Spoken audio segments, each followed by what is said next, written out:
மல்லிகைப்பூ செய்யலாமா? வாங்க நான் எப்படி செய்கிறேன்னு பார்க்கலாம். இதோட டுட்டோரியல் வேணும்னா மறக்காமல் கமெண்ட் பண்ணுங்கள். நான் கூடிய சீக்கிரம் லாங் வீடியோவாக நான் அப்லோட் பண்ணுறேன். இதுக்கு வெறும் க்ரீன் கலர் நூலும் ஒயிட் கலர் நூலும் தான் தேவைப்படுது. பாருங்கள், பார்க்கவே அழகாக மல்லிகைப்பூ மாதிரியே இருக்குது. அதுதான் நான் இப்போ க்ரோஷே பண்ணிகிட்ருக்கேன். அவுட்புட் ரொம்ப சூப்பராகவே வந்தது.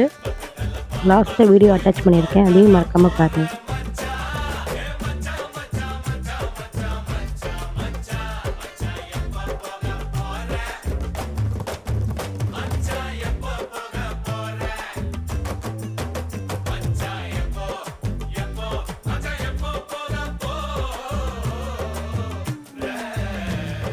இந்த மல்லிகைப்பூ உங்களுக்கு பிடிச்சிருந்தா மறக்காமல் லைக் பண்ணுங்கள், சப்ஸ்கிரைப் பண்ணுங்கள், சப்போர்ட் பண்ணுங்கள்.